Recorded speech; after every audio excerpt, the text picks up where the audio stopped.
ছোট এক ছেলে ছিল প্রচণ্ড রাগী, তাই দেখে তার বাবা একদিন তাকে পেরেক ভর্তি একটা ব্যাগ দিল এবং সে বলল, যতবার তুমি রেগে যাবে ততবার একটা করে পেরেক তুমি আমাদের বাগানের কাঠের বেড়াতে লাগিয়ে আসবে। প্রথম দিনই ছেলেটিকে বাগানে গিয়ে 37টা পেরেক মারতে হলো। কয়েক সপ্তাহ পরে ছেলেটি তার রাগ কিছুটা নিয়ন্ত্রণে আনতে পারে, তাই প্রতিদিন কাঠে লাগানো নতুন পেরেকের সংখ্যাও ধীরে ধীরে কমে এলো। সে বুঝতে পারল হাতুড়ি দিয়ে কাঠের বেড়াতে পেরেক বসানোর চেয়ে তার রাগকে নিয়ন্ত্রণ করাটা অনেক বেশি সহজ। শেষ পর্যন্ত সেই দিনটি এলো যেদিন তাকে একটি পেরেকও মারতে হলো না এবং সে তার বাবাকে এই কথা জানালো। তার বাবা তাকে বলল, এখন তুমি যেসব দিনে তোমার রাগকে পুরোপুরি নিয়ন্ত্রণ করতে পারবে সেই সব দিনে তুমি একটি করে পেরেক খুলে ফেলো। অনেক দিন চলে গেল এবং ছেলেটি তার বাবাকে জানালো সে সব পেরেকই খুলতে সক্ষম হয়েছে। তার বাবা এবার তাকে নিয়ে বাগানে গেল এবং কাঠের বেড়া দেখিয়ে বলল, তুমি খুব ভালোভাবে তোমার কাজ সম্পন্ন করেছো, এখন তুমি তোমার রাগকে নিয়ন্ত্রণ করতে পারো। কিন্তু দেখো, প্রতিটা কাঠের পেরেকের গর্তগুলো এখনও রয়ে গিয়েছে। কাঠের বেড়াটি এখন আগের মতো অবস্থায় ফিরে যাবে না। যখন তুমি কাউকে রেগে গিয়ে কিছু বলো তখন তার মনে ঠিক এইরকম একটা আঁচড় পড়ে। তাই নিজের রাগকে নিয়ন্ত্রণ করতে শেখো।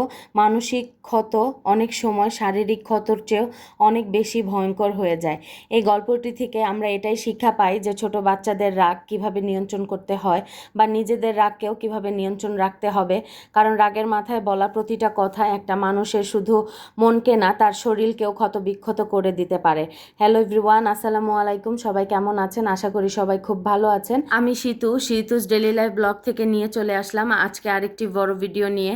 আজকের গল্পটা শেয়ার করতে করতে আমার কিন্তু মাছ রান্নাটাও হয়ে গেছে। তো মাছটা আমি ওই পাশের চুলায় রেখে এখন মুরগি বসাচ্ছি। আজকে আমি দুপুরের জন্য রান্না করছিলাম কই মাছ টমেটো দিয়ে ভুনা, আলু দিয়ে মুরগি ভুনা আর মিষ্টি কুমড়া ভাজি। তো বাচ্চারা দেখা যায় কই মাছটা, ছেলে তো একবারই খাবে না, মেয়েটা হয়তো আমার সাথে একটু খাবে আর অতটা খেতেও চায় না। আসলে একটু কাটাও আমার মানে খেতে দিতেও একটু ভয় ভয় লাগে যে একটা কাটা যদি মুখে চলে যায় আর কি।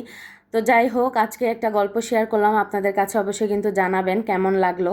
আসলে গল্পটা হচ্ছে মানে নিজের রাগকে কিভাবে কন্ট্রোল করা যায়। একটা বাবা তার ছেলের রাগকে পুরোপুরিভাবে কন্ট্রোল করে ফেলেছে।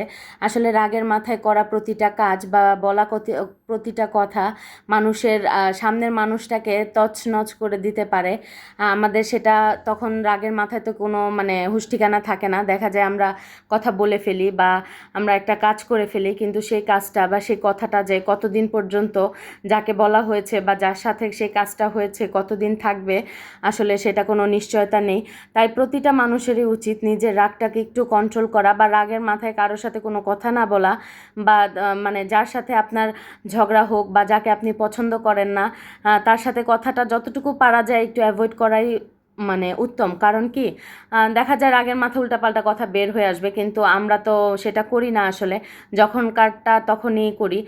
কথায় আছে যে লোহা গরম থাকতে হাতুড়ি মারতে নেই, লোহাটা ঠান্ডা হলে হাতুড়ি মারলে সমস্যা হয় না। আবার কিছু কিছু ক্ষেত্রে দেখা যায় গরম লোহাতে হাতুড়ি না মারলে লোহাটা বাঁকাও হয় না। এই হচ্ছে ব্যাপার, ক্ষেত্র বিশেষে আসলে সব কিছুই করা যায়। দেখবেন আপনি রাগের মাথায় একটা কথা বললেন, কিন্তু যখন আপনার রাগটা ঠান্ডা হয়ে যাবে তখন কিন্তু আপনার ভিতরেই একটা আফসোস বোধ হবে যে এই কথাটা আমি এইভাবে না বলে এইভাবে বললে ভালো হতো, হয়তোবা ও খুব বেশি কষ্ট পেয়ে গেছে।